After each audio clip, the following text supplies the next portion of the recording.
أعوذ بالله من الشيطان الرجيم. بسم الله الرحمن الرحيم. اللهم ربنا اشرح لي صدري ويسر لي أمري واحلل عقدة من لساني يفقه قولا. اللهم صل على سيدنا محمد في الأولين وصل على سيدنا محمد في الآخرين وصل على سيدنا محمد في النبيين وصل على سيدنا محمد في المرسلين وصل على سيدنا محمد في الملأ الأعلى إلى يوم الدين. يقول الله تبارك وتعالى في محكم تنزيله: ومن يتق الله يجعل له مخرجا ويرزقه من حيث لا يحتسب ومن يتوكل على الله فهو حسبه إن الله بارغ أمره قد جعل الله لكل شيء قدرا. abalungi abatulaba ku mukutu ogwa Al Hidayah Islam Media ne TV yaffe Nganze y'Obusiraamu, tusaba Allah nannyini buyinza ow'ekitiibwa baseeko okusiima kwe n'okusaasira kwe. Abaasuze nga balina obukosefukosefu, tusaba Allah ow'ekitiibwa abanyige era abawonye ebibaluma. Abaasuze n'ebyengera, tusaba Allah ow'ekitiibwa bibakuumire. Abase mu bantu abamujjukira ne bamwebaza. Wiiki ewedde tubadde tulina omusomo gwe tubadde tutambula nagwo ogukwatagana ku kigambo kye twogeranga entakera mu swala, nti Allah tulaga amakubo amatereevu ge tulina okutambulirako. Muswadafatan ne twesanga ekigambo ekyo kyazze ne kisinkana embeera eyeefaanaanyiriza gye twasoma wiiki ewedde.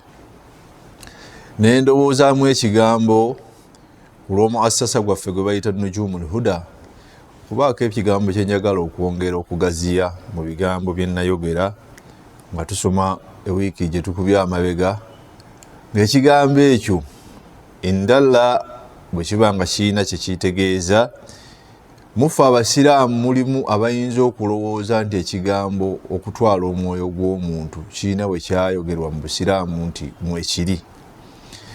Ewiiki ewedde ekigambo ekibadde kitambula mu mawulire esinze si kye njagadde nnyo okugoberera, wabula njagadde omusiraamu n'atali musiraamu. Oluvannyuma lw'okulaba komenti, waliwo komenti omukyala yabadde si musiraamu yagaa nti buli bwe mpita ku ssomero ery'abasiraamu bizaati ngenda nendowoozaamu nti abaana abali omwo babongera ku guruupu y'abantu abalina okutta abantu, oba bateekamu ekigambo ekiteekeddwa okubeera nti abantu balina okuttibwa. Olwaleero omuntu yenna ali ku mukutu guno atulaba oba ali ku TV atulaba, wallahi mukkirize ekigambo ekyo nnyina gwe nakirabyeko yagezezzaako kikoonako, naye n'atakijjaayo mu mbeera erabika nti Qur'an eyina bweyogera ku kigambo ekyo, nakitavaayo bulungi. Yabadde akiwa komenti yagaa nti mu Qur'an mulimu aya 9 ezoogera ku kigambo ky'omusiraamu obutatta munne oba obutatwala mwoyo gwa munne. Abalungi abatulaba mu Qur'an mu lulimi Oluwarabu, ekigambo al-qatli kiyina entegeeza meaning oba amakulu ga mitendera mingi, era ekigambo ekyo mu Qur'an kyajja mu nfunda ezisusse mu mirundi 17 nga Qur'an eyogera ku kigambo qatli, okulwanyisa oba okutta oba okugira ki. Mu Luwarabu tulina ekigambo kye bayita al-mushtaqati, nti bwe twogera ekigambo kino kisobola okuvaamu ebigambo bingi. Kubanga erwaleero kansembeze ekyokulabirako, omuntu ayinza okukusanga ng'ovuga emmotoka n'omuyitako emisinde n'aga nti embwa evuga mmotoka. Ekigambo embwa wano kyaba akozesezza batategeeza mbwa eno ey'amagulu 2 agatambula. Kakati nabwe kityo abaddu ba Allah twesanze nti enzivuunula gye tusanga mu Qur'an abantu abamu gye batwala bagenda ne bateeka amakulu g'ebigambo we gatalina kugenda. Naye yonna sijja kugendayo, njagala okubategeeza nti Allah subhanahu wa ta'ala mu Qur'an ey'ekitiibwa ekigambo kutta muntu, okutta okw'omuntu kyayogerwa emirundi 77. Bayitugamba nti ekigambo kutta al-qatli mu Qur'ani yonna kyayogerwa emirundi egisusse mu 17. then ekigambo ekitegeeza mukyo nti kutta kyayogerwa emirundi 77 mu Qur'an. Naye baddu ba Allah subhanahu wa ta'ala teri kigambo kyayogerwako mu mbeera mbi mu Qur'an yadde mu hadisi za Nabbi Muhammad sallallahu alayhi wa sallam kituziiza kubeera nga tuyiwa omusaayi gw'omuntu yenna. Akanat omuntu oyo abeere mukkiriza musiraamu oba si musiraamu, akkiriza mu nzikiriza y'obusiraamu oba takkiriza mu nzikiriza ya busiraamu, mu mbeera zonna kigambo kutta. To the extent nti nyongereko n'ekisukkakaawo nti obusiraamu bwagaana okutwala n'omwoyo hatta ogw'ebiwuka mu watali nsonga ntuufu. Tujja kutunuulira ebigambo bya Nabbi Muhammad sallallahu alayhi wa sallam engeri gye yaziizaamu omuntu okumala gatta kintu. Ekyokulabirako mu surati Maida bw'ogenda nga weetegereza nga sindagenda ku muntu yennyini, ku bisolo oba ku biwuka ebitalina kye bikukoze, Allah subhanahu wa ta'ala bw'obeera ng'ogenze ku haramu wali erimu aya egamba nti ya ayyuhalladhina amanu, abange mmwe abakkiriza, la taqtulu sayda wa antum hurma. Bwe mubeera nga mugenze mu haramu wali e Makka, era abasiraamu abagenda e Makka ojja kusanga enjiibwa nejja neekutuulako ku kibegabega, emanyi nti weeri Allah subhanahu wa ta'ala yagiwa eddembe etambula, tolina gikoonako. Ojja kusanga ebiwuka nga bitambula tebirina mutawaana, nti Allah yaziiza okubeera hatta n'ebiwuka. Kakati obusiraamu erwaleero tufunye ekizibu nti wallahi ojja kusanga balinamu enzikiriza ega nti buli musiraamu bwakuyitako bwati mudduke oyo mutemu. Naye bw'ogenda okutunuulira bye bazze propaganda azanyibwa mu bulamu bw'edduniya, wallahi bw'otunuulira history w'ensi eno n'ogenda ng'onoonya aba notorious killers abayisinze okubeera nga batta abantu abangi, sisuubira nti ennamba y'abasiraamu bweba nnyingi eyinza okubeera mu 2 oba 3. Bw'ogenda n'otunuulira abatta miliyoni 2 omuli ba Hitler si basiraamu. Bw'ogenda otunuulira aba crusaders abasinga abalwanagana entalo z'okutta ab'amadiini si basiraamu. Bw'ogenda n'otunuulira edduniya essaawa eno bw'etambula, buli ensi awali bbomu ze bakubakuba, sisuubira nti abasiraamu be bazikuba. Bw'ojja wano ewaffe e Uganda, abantu era abazze batta abantu nga tubawulira mu 94 bwe tudda e Rwanda, sisuubira nti abasiraamu be bali batta bannaabwe. Eno ewaffe mu Mambuka waliyo gwe baali bayita Joseph Kone, sisuubira nti yali musiraamu. Bw'otunuulira ennamba ezo zonna, ekifaananyi kye bagenda basiiga obusiraamu okulaga omuntu nti omusiraamu alina kutta. Of recent yali 2022 Trump yali ayimiridde ku katuuti ne boogera ekigambo nti Allahu Akbar. Ekigambo ekyo ne kyesanganga olwakiwulirawe bati Trump n'adduka, amanyi nti ekigambo ekyo kitegeeza kutta. Naye abaayo Qur'an eyogera ki ku musiraamu? Owekitiibwa Allah subhanahu wa ta'ala ayina byanyumiza Nabbi Muhammad sallallahu alayhi wa sallam okuviira ddala eri ku ntandikwa nga n'obusiraamu amateeka tegannasengeka buno obwaffe oba ayati ezikwata ku ffe abasiraamu. Allah owekitiibwa anyumiza Nabbi ebyaliwo ng'ensi etandika okutulaga obubi obuli okuyiwa omusaayi gw'omuntu, mukkiriza oba si mukkiriza.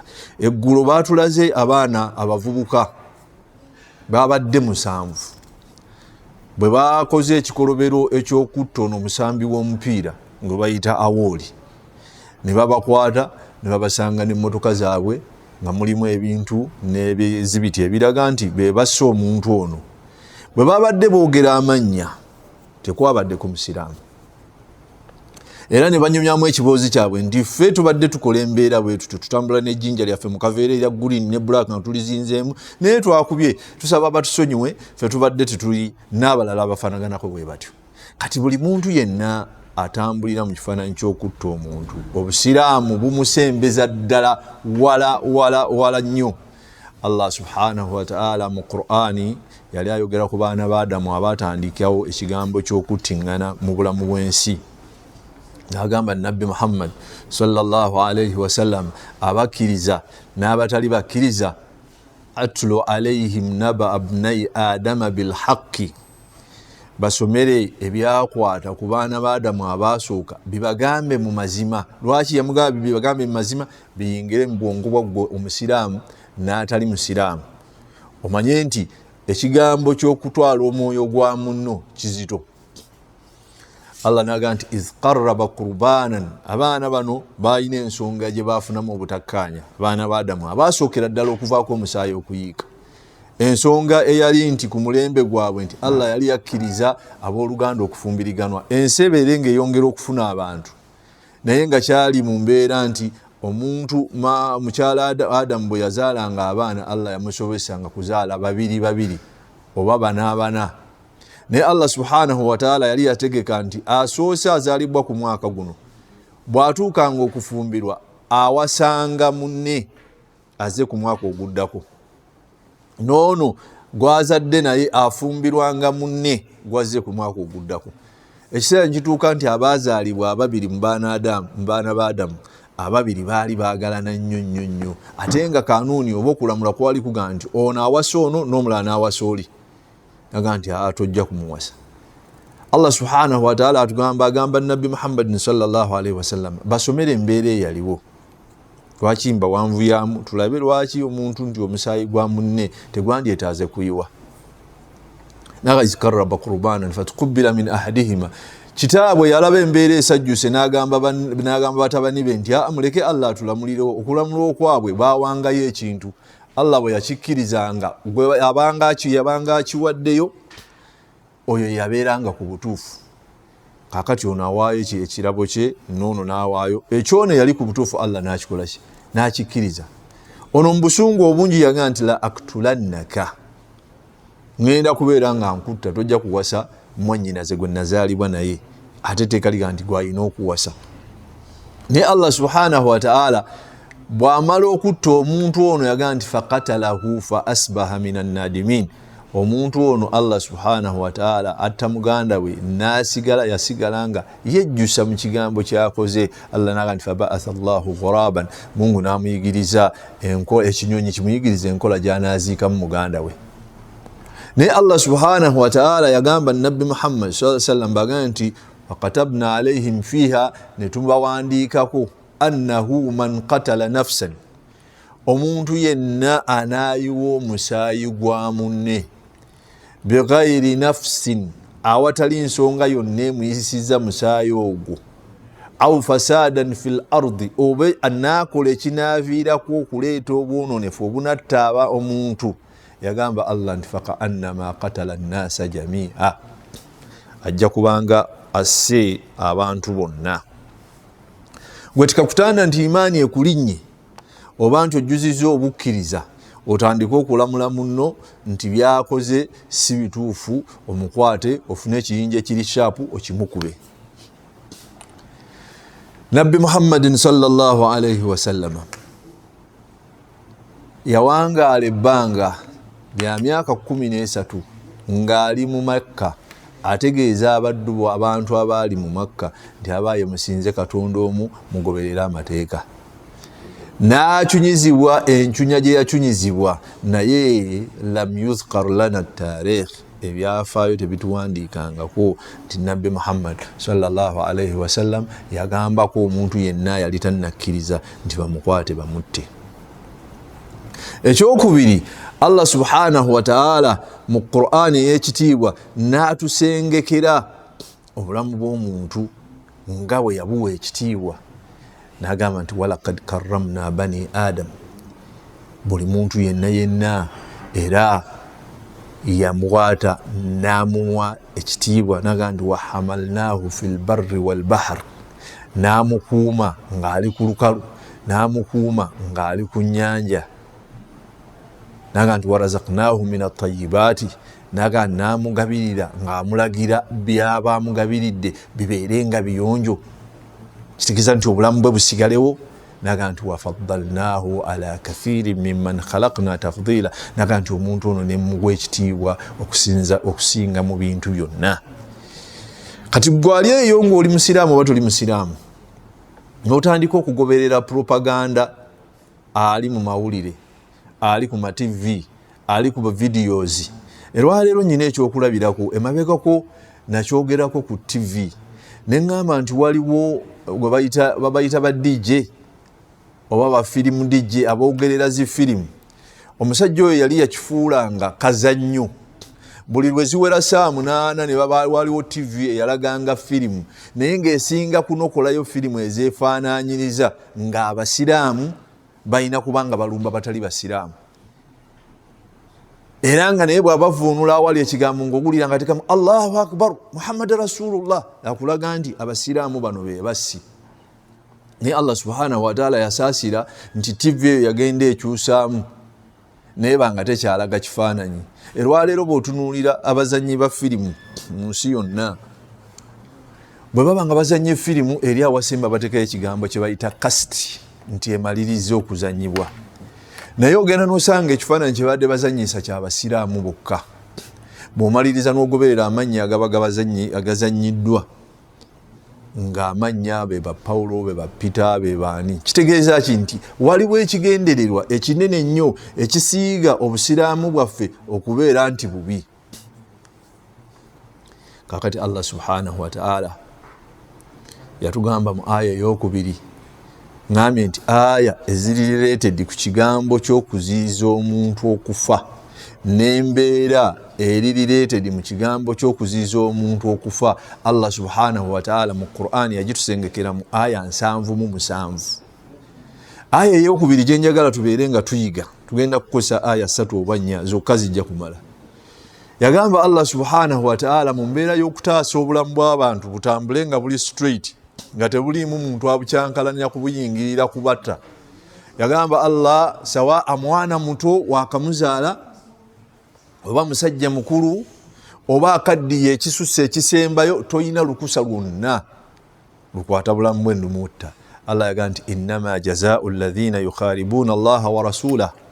Yagamba Allah nti buli muntu alwanyisa amateeka ga Allah ge yasengeka, nga mulimu etteeka ery'okutta omuntu, mulimu etteeka ery'okunyaga ebintu by'omuntu, mulimu etteeka ery'okuyingirira omuntu mu maka ge n'oweebaka ku baana be, mulimu etteeka ery'okuyingirira omuntu n'omubbako ebibye, mulimu etteeka ery'okugenda mu kkubo n'okuba pavers, mulimu etteeka ery'okudda ku mukazi we yadde gwa muliisa ewaka n'omukuba kumwagala kumutta, mulimu etteeka ly'okutta abaana. Yaga Allah nti buli muntu azannyira mu mateeka ge bw'atyo.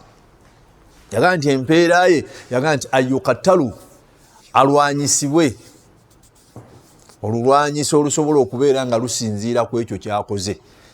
Singa ayingira mu nnyumba ya muntu natta abantu be nga watali nsonga, nabba ebintu bye awatali nsonga, ne yeerippa ku baana be awatali nsonga, Allah yaga nti oyo bamutte, kubanga kyaba akoze kisaana kiba kisasulwa ekyo kyakoze. Naga nti awo yusallabu, oba bamuteeke mu centers oba squares, bamuteeke ku musalaba abo abantu bafune ekyokulabirako nti bano babajjeewo ensi etambula mirembe. Naga nti awo yuqatta aidihim wa arjuluhum. Naye ebyo byonna obusiraamu oba eddiini ebiragira lwaki? Nti nno obulamu bw'abantu bube nga busigala nga butambula bulungi. Era yagamba Allah nti walakum fil qisasi hayatun ya ulul albab. Abaayo omuntu bw'anattanga munne, bw'anaakola ekikolobero kyakoze ku munne, bw'awoolerwa eggwanga. Erwaleero tulina ebyafaayo by'obusiraamu bingi okubeera nga omusaayi gw'omuntu Allah subhanahu wa ta'ala aguwa ekitiibwa.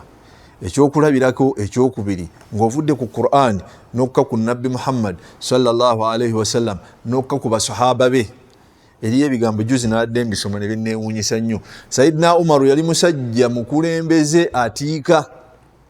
Sayyidina Umaru yali khalifa wa Nabbi Muhammad sallallahu alaihi wasallam. Abubakari bw'avaawo Umaru najja. Naye Umaru radiyallahu ta'ala anhu yali ayita lumu mu katale nga mulimu omukyala ayina olubuto lukuze. Omukyala ono yawuliranga ku history wa Umaru n'okumweraliikirira n'abantu engeri gye bamutyamu n'obuyinza be. Olwatunuulira Umaru radiyallahu ta'ala anhu, olubuto lwe yali ayina omukyala ono yazirika. Mu kuzirika kwe ne kimuviirako okuba nti olubuto lwe yalina mu lubuto lwavaamu. Kaakati akaseera katuuse, bbawo omukyala ono akomawo mu safari gy'abadde, abuuza omukyala nti omwana wange ali wanga, nti omwana we nali mu katale bwe nti Umaru ng'ayita mu kumutunuulira neekanga nenzirika olw'okumutya okungi, olubuto ne luvaamu. Omusajja n'agamba nti okay, Umaru ono ye yasse omwana wange. era omwana wange ateekeddwa okumusasula. Omusajja n'akwata n'asimbula ebigere bye n'agenda ku lubiri lwa Umaru, agamba abakuuma Umaru nti abaaye nzize kulaba Amirul Mu'minin ashtaqi ilay, nina kyenzize okumuloopera. Bwe yamutuukawo n'amugamba nti wassa omwana wange. Umaru n'agamba nze nassa omwana wo era namusse mu mbeera ki? Omusajja n'amugamba ngaera bwe tubyogedde oba bwe nkyogedde bwe nti. Umaru n'akuŋŋaanya abaali bandibadde balamula Obusiraamu mu lubiri lwe, bonna olw'okubeera nga baamutya. Bamugamba nti ya Amir al-Mu'minin, omukulembeze w'abakkiriza, tolina nsonga yonna, awo tolina kizibu kyonna kye bakoze. Naye mwalimu abaali batatya kulwa Allah kubeera nga bayogera ku nsobi. Ng'ekiseera kino olwaleero, wallahi bw'otunuulira edduniya bw'etambula, n'ensengeka gye basengekamu ebintu, n'entambula y'obulamu bwe butambula, olwaleero omusiraamu bw'aba nga yakoze kyakoze, ekigambo kiviirayo ddala. Omusiraamu yatemudde, omusiraamu yasse, yagize eki. Bwe kibeera nga bil aks, ne kiba nga kiriko abalala baga nti abo bayaaye. Ng'era bwe kiri mu nsi ezituliraanye oba ensi ez'ebunaayira, nti omusiraamu bw'aba nga alina issu ng'eyise ku mikono gye, baga nti awo Busiraamu terrorist.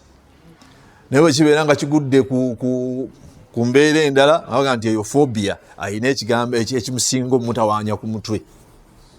Naye Ali yamugamba nti ya Amir al-Mu'minin, wallahi bwe kibeera nga bwe kityo bwe kyabadde, anta qatalta nafsan an tariqi al-khata'a, wassa omuntu ng'ogenderedde wa alayka diya an tariqi al-khata', mu mbeera ey'ensobi wassa omuntu nga togenderedde, olina okusasula omuntu oyo. Naye laba Obusiraamu ekibonerezo kye bwassaawo ku muntu asse mu mbeera obutali bugenderevu. Amugamba nti olina okusasula eŋŋamiya 100, akaana akato kebagenda okubeera ng'ozaala. Ali bw'atyo bwamugamba. Amir Mu'minin n'agamba nti bw'obanga Ali bw'otyo bw'oyogedde, Allah akusaasire, nenda kulagira mu mawanika g'Obusiraamu muveemu okusasulwa kw'omukyalo ono. Omusajja n'agamba nti bw'obanga okkiriza nti ddala ddala omwana ono yavudde ku nsonga yo, nkusonyiye Amir al-Mu'minin. Ebigambo ebyo lwaki tubireeta? Nti kwe kulaga ekifaananyi ky'omusaayi gw'omuntu. Omusaayi gw'omuntu mu Busiraamu munene nnyo nnyo nnyo nnyo nnyo nnyo. Oweekitiibwa Allah subhanahu wa ta'ala, ebigambo bye twayogedde wiiki ewedde, tusobola okuddamu ebigambo birimu bya mirundi 3 biziyiza ekiyinza okuvaako obulamu bw'omuntu okufa. Allah subhanahu wa ta'ala bwe twadde tusoma ku surati al-An'am, yatugambye ekigambo ekisooka, qul ta'ala wa atilu ma harrama rabbukum alaykum, mujje abaddu ba Allah mbasomere Allah subhanahu wa ta'ala byabazizizaako mu abakkiriza n'abatali bakkiriza. Ekyasooka yagamba nti alla tushiriku bihi shay'an, obutabeera nga tugattako Allah waffe ekigambo. Wabil walidaini ihsanan, abazadde tubayise obulungi. Ekyokusatu yagamba nti wala taqtulu awladakum min imlaqin, abaana baffe bwe tuba nga tuwangaala nabo twewale nnyo mwana wo already gwamuzaala, weewale ekisobola omuviirako okufa. N'agamba nti nahnu narzukukum wa iyahum, bwe muba nga mutya kubaliisa n'okunywa, iffe tubagabirira n'okubaliisa. Ekyokuna n'agamba nti wala takraba alfawahisha ma dhahara minha wa ma batana, ebigenda okuleeta obwonoonefu mu society mubyesonyiwe. Ekyokutaano yagamba nti wala taqtulu nafsa allati harrama Allahu illa bilhaqqi, abange temugezangako kutta mwoyo gwonna Allah gwe yaziiza okugjako nga mukikoze mu mazima. Erwaliro bw'otunuulira ebigambo by'abaana bannyinaffe, nze byendowooza nti innaha bari'an, nti ayinza okuba nga yadde ayina ekimusumbuwa ku mutwe. Naga nti Obusiraamu bwoba butulagira tumukwate tumutte tugire ki? Hasha lillah, Allah ow'ekitiibwa tatulagirangako. Erwaleero tugambye nti Qur'ani ez'ekitiibwa n'ebitabo ebirala byonna ebisigadde nga si Qur'ani yokka, kubanga Omusiraamu olina okukkiriza ebitabo ebisigadde okulamulwa kwabyo okubeera nga kukyali ku nnono entuufu. Allah yagamba Nabbi Muhammadin sallallahu alayhi wa sallama, wa katabna alayhim fiha kubanga muyinza okulowooza nti tugamba abasiraamu bokka batatta bannaabwe naye nga kiri jeno. Olwaleero batulaze omusajja yavudde gye yavudde yagaa nti oba ava mu basement oba ava luddawa nga wallahi bamukutte ne bakwata drill ewummula ebituli mu kisenge ne bagifumita neeyita mu mukono gwe neeva eno neggukira mu nsonga endala. Oli akwata munne akubanga akuba ekisolo. Allah yagamba mu Qur'ani y'ekitiibwa nti wakatabna alaihim fiha ay fi tawrata wal injili wa zabul, twabawandiikira mu bitabo byabwe ebyakulembera anna nafsa binnafsi, omuntu yenna anakwata munne n'amugjawo obulamu bwe naye babugjewo. Naga nti wal aina bil aini, anaamugjamu eriiso bamuggyemu eriiso. Wal udhna bil udhni, anaamusalako okutu bamusaleko okutu.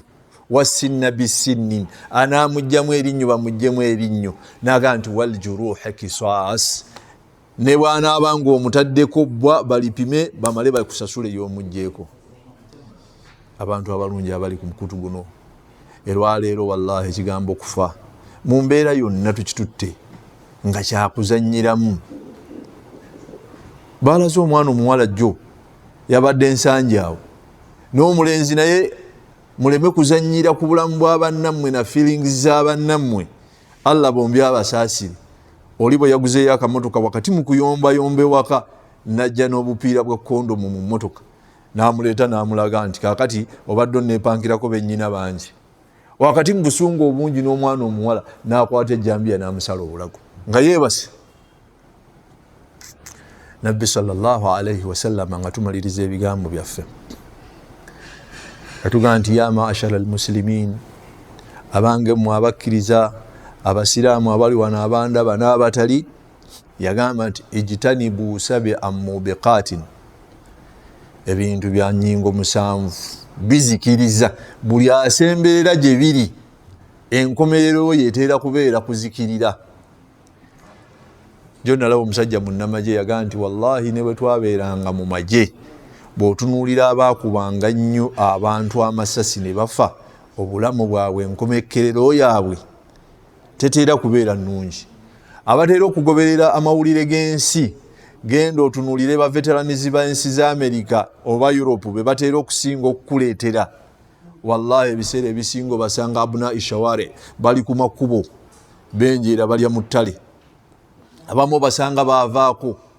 Bwe mubanga mbadde mbiraba mu firimu eyatta abantu, wallahi baleeta paati ye omulabanga bazannya nti ayina trauma kujjukira kubeera nga ayina emyoyo gye yatwala. Kati Allah nabbi n'atugamba nti ijtanibu sab'a mubiqatin, mwewale ebintu ebizikiriza musanvu. Wa minha, mu byo izhaaku nafsi bigayri haqqi, kwe kutwala omwoyo gw'omuddu, kwe kutta omuntu awatali bugende, awatali mazima. Ekigambo kino ate tuyinza okukitwala nga kiri soft, hatta ne bw'oba otunuulidde nga tosse mu kugenderera. Tusembeze ekyokulabirako, emamulaka oba Saudi Arabia oba mu nsi za gaafu eziri awo, wallahi bw'obeera nga olina layisinsi ya mmotoka n'omala otta omuntu tahawuran ng'ovugisizza kimama, bakusasula nga si omuntu mu bugenderevu. Naye lwaleero ffe bameka olina osinoyita kuwa bodaboda ng'aweeseeko omuntu olw'okuba nga ayimiridde kumpi n'ekkubo, bwenojja noga nti kamukuba emmira. Omala omukuba emmira omanya nti alaze luddawo. Ojja kwesanga nga emyoyo giri waka mu mayumba gaffe gitutambulirako, watta omuntu nga totegedde. Olwaleero oyinza okuba nga olina ekimotoka ekinene n'oyita kuwa akamotoka katono n'osukuma eri ne gaadi n'agenda, musajja watu oba afudde oba tafudde, n'osanga oliko emisaayi gy'abaddu egikutambulirako. Wakitiibwa Allah tumusaba ow'ekitiibwa atutegeeze mu mitima gyaffe nti ekigambo kujjawo mwoyo gwa muntu, busiraamu si busiraamu, wallahi tekiri mu bugumbwa bwa mukkiriza. Era naawe alinnyisa imaani n'oga nti bw'omusanga ng'osobodde okubeera ng'olinawo omufundize omutte, manya nti wa Allah subhanahu wa ta'ala ogenda kuyimirira n'omwoyo gwe watta awatali nsonga. Ate oba aya gye nsomye ega nti Allah yawa omuntu ekitiibwa n'amwetikka mu lukalu ne ku nnyanja ne bwe tusanga omuntu ng'afudde ng'abadde si musiraamu si mukkiriza, gwe ng'omusiraamu kikukakatako okukwata omuntu oyo omuteeke mu kifo ekyateekeddwa okubeera ng'aziikibwa. Nga mmaliriza ebigambo byaffe, nsaba buli muddu ayinamu ensonga eyeefaanaanyiriza esobola okuviirako obulamu bw'omuntu okufa. Sawa awakumutta ng'ofunye ekiso, sawa awakumutta ng'ofunye ejjambiya, sawa ogenda kumugamba ekigambo kisigale nga kimukama paka lwanaava mu bulamu. Tusaba Allah w'ekitiibwa akijje mu birowoozo byaffe era atuteeke mu baddu abasinga okuba obulungi. Tusaba Allah w'ekitiibwa ebigambo ebyo abiteeke mu kutegeera kwaffe era abiteekemu omukisa, innahu waliyu dhalika walqadirun alayhi. Tumusaba wakitiibwa Allah subhanahu wa ta'ala atumalire mu nsonga zaffe zonna ezeekwese n'eziteekwese. Tusaba Allah gw'amanyi ebyama byaffe, tusonyiwe mu byama byaffe mu mbeera ze tukoze ne mu lwatu ebibi bye tukoze, innaka waliyu dhalika. Wa sallallahu ala sayyidina Muhammad wa alihi wa ashabihi wa sallim. Subhana rabbika rabbil izzati amma yasifun wa salamun ala al mursalin walhamdulillahi rabbil alamin.